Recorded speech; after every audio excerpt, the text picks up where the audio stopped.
purpose, especially a purpose as public safety. Sometimes I believe we see each other, if you'll forgive me for emphasizing the point. Sometimes I believe we see each other as competitors unnecessarily. And that doesn't resound either to the benefit of the country, neither does it resound to the benefit of our individual institutions. We are hoping as a Police Service Commission, given the mandate and the mission that we empower ourselves upon, to see if we can make a refurbished beginning in this direction of collaboration, of partnership. We can deal with discourtesies, non-responses, but as somebody who knows about social psychology, who have taught psychology for many years, I find it difficult to deal with what Freud has articulated so well, the ego, which is one of the greatest obstructions in securing partnerships. And that, even Freud himself discovered, is the invisible enemy sometimes of all of us. You will therefore notice on the front page of our program, it emphasizes the word partnerships, strengthening partnerships for improving public safety. And that is the spirit.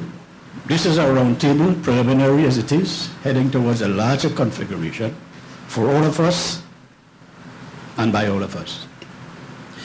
You see, ladies and gentlemen, as you will gather from my presentation this morning, if we do not deal with the issues that we as a Police Service Commission will present here this morning, if we do not deal with these issues quickly and properly, underlined by the required partnerships, the situations will get worse.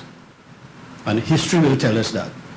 What we are facing today in the country in terms of public safety and crime, we have been hearing and trying to deal with this 20 years now. And the obstacle is not so much that the criminals have advantage over us.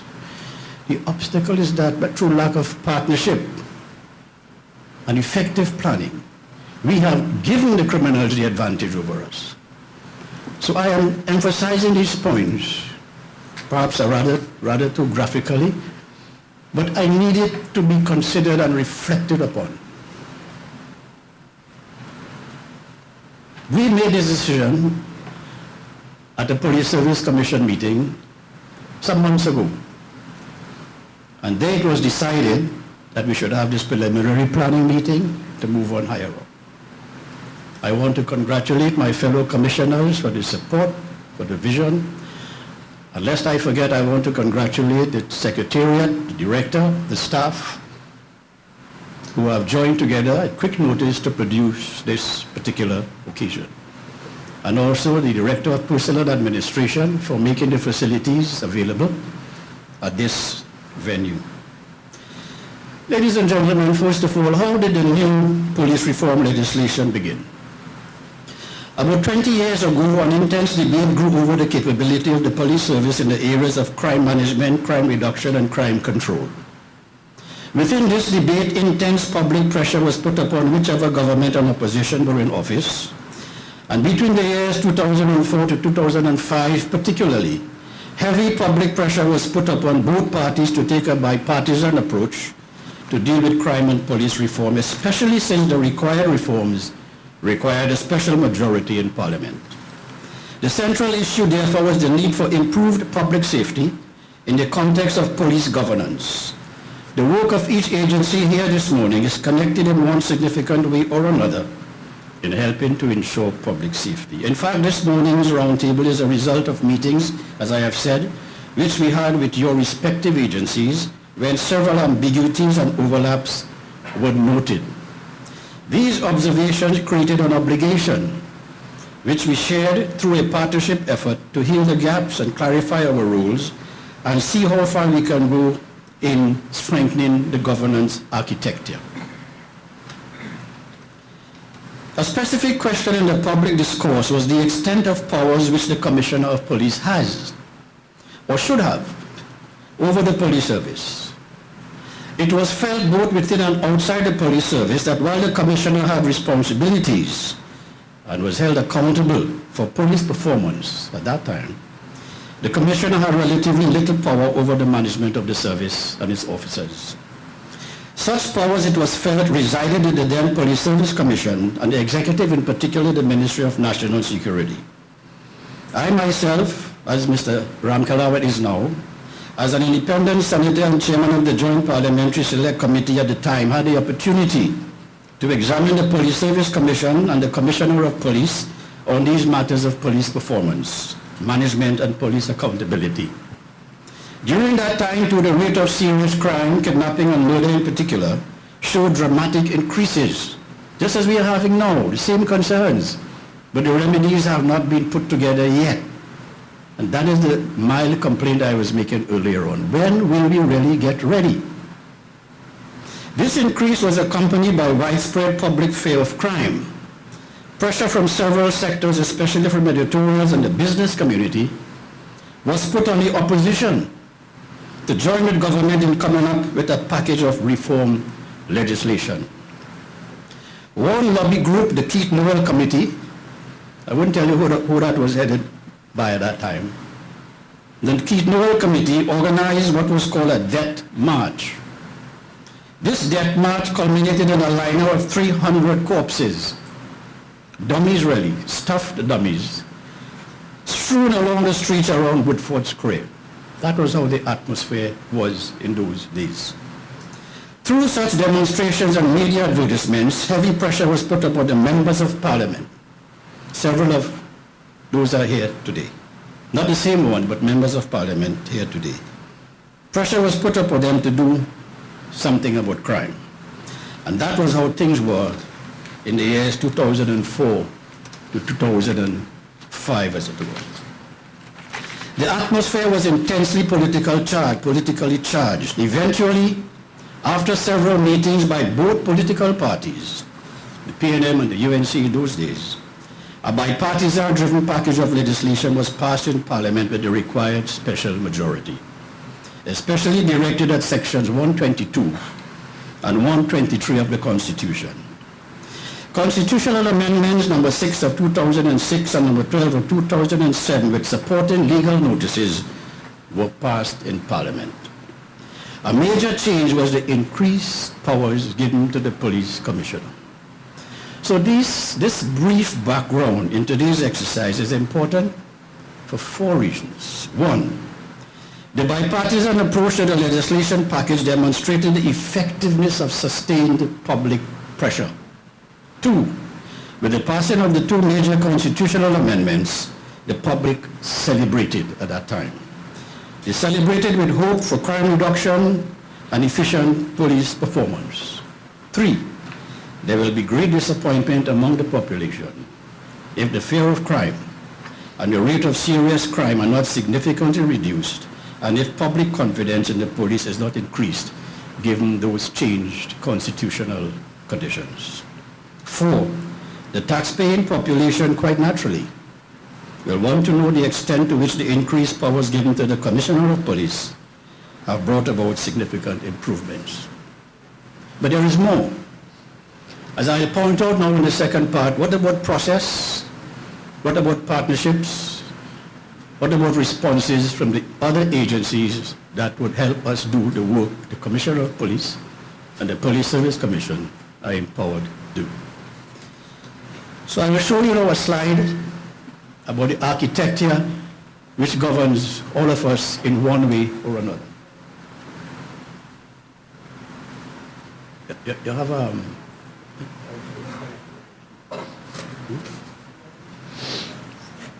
If you look at this slide,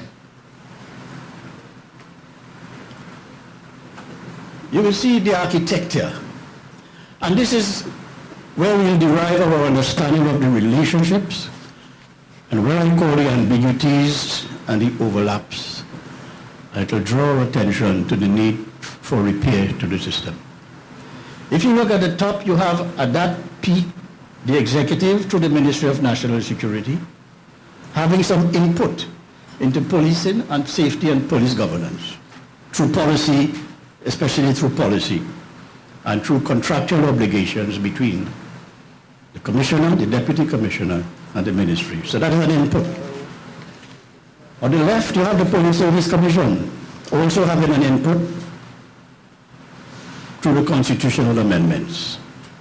Appraisal, oversight, powers to terminate, discipline, to demand reports from the commissioner whenever we find it necessary and so on. Input as well. Lower down, you have the Commissioner of Police himself. On the right, you have the Ministry of Justice, particularly through the Police Complaints Authority. The Police Complaints Authority also empowered to deal with police misconduct, with procedures included in the relevant act. So they also affect policing, police administration. And as you will see later on, I'm asking the question, what are the implications of their function and our function as the Police Service Commission, and how we can get that tidied up in a reciprocal or mutually beneficial manner. If you go lower down, you have the National Security Council also having some input. We should have an arrow from the National Security Council leading into the center, because they too have a significant role to play in police safety and police governance. Then you come on the far left, underneath, you have the DPA, who is the administrative head, whose important functions have to do with staffing, resource, and making sure that the different service commissions are properly empowered to continue and to do their work. But I want to take the opportunity as I'm speaking that the Police Service Commission is not the same as other service commissions. If it were the same, we wouldn't have Amendment 6 of 2006 and 12 of 2007, which made a dramatic, significant departure from what you will call the status quo. And therefore we need some different administrative and legislative framework in which to operate. Otherwise, we'll remain at square one in the years ahead. And this is why we seek the partnership today, to see how we can wiggle our way out without causing injury or embarrassment to anyone, just on the basis of required procedures and an enhanced framework. And below, the Ministry of Public Administration, which for certain physical reasons happens to be a line ministry, especially in terms of offices, getting buildings appropriate to our purpose and so on. On the far right underneath, you have synergies from different agencies as well. We have to depend upon the Attorney General's office for advising or implementing certain decisions, which ought to be from the executive itself. We also have to engage the services, the support of the Law Reform Commission, whose members are here, and I'm very grateful to Mr. Harry Paul, splendid legal mind. I've known him in Parliament for many years, and I think the office he now holds is a well-deserved office. Let me congratulate you for your appointment, Mr. Harry Paul. And underneath you have Parliament itself, which is our oversight body in a sense. Mr. Ram Kalawan's Oversight Parliamentary Select Committee has to ask us to explain certain things before them as a select committee in Parliament and in public. So everybody has some measure of accountability in the system. And when you say that the Police Service Commission is independent, yes, to some extent. But in this country, and the point I made earlier on, we are interdependent, and we couldn't function in any raw, independent way. It will be a lost situation. So this architecture is to suggest to you the weaving of interests, the need for partnerships, and to see more clearly where there are ambiguities and overlaps, how we can move forward to help clear up these dysfunctions. So more precisely, therefore, where are we today? Where are the likely areas of ambiguity and overlap? What needs to be done to bring greater clarity of rules, further empowerment of purpose, and the strengthening of partnerships in the pursuit of improved public safety? And I've always emphasized, whenever I meet agencies or I tell my fellow commissioners or they tell me, this is not about Dio Serrano, Mr. Parker, or Dr. Wright, or Ms. Otley, or Mr. Harry Paul. This common purpose, ladies and gentlemen, exists way above our heads, all our heads. And if we don't, with common reach, try to grapple with it, as I said earlier on, the situation will definitely get worse in the years to come. The PSC, of course, Police Service Commission, is seen as an independent body of 5 persons appointed by the President after consultation with the Prime Minister and opposition leader, and after 5 persons have received the approval of the lower house of Parliament. The President then selects the Chairman of the Police Service Commission in his own discretion. That is Section 122 of the Constitution as amended. Next slide. What I have here, some of the relevant sections that you can refer to, because I think you have a package in which those sections are described. So I will not burden you with repeating those sections, just invite you to look at them, if not now, later on. But those are the relevant sections that connect to the governance architecture that I just laid out for you. But just for matters of emphasis and immediate relevance, let me point out, as amended, Section 122, the Police Service Commission have, among other things, these powers: to appoint persons to hold or act as Commissioner or Deputy Commissioner of Police, to remove from office and exercise disciplinary control over these officers, to appraise and monitor the efficiency and effectiveness of their performance, to prepare an annual appraisal report on these officers, to determine appeals from decisions made by the Commissioner or his delegate on matters of discipline and promotion. And as you know, this matter of promotion has become a very intensely controversial issue in the police service itself, but I understand the police commissioner and his executive, they are trying to work out the most amenable way in terms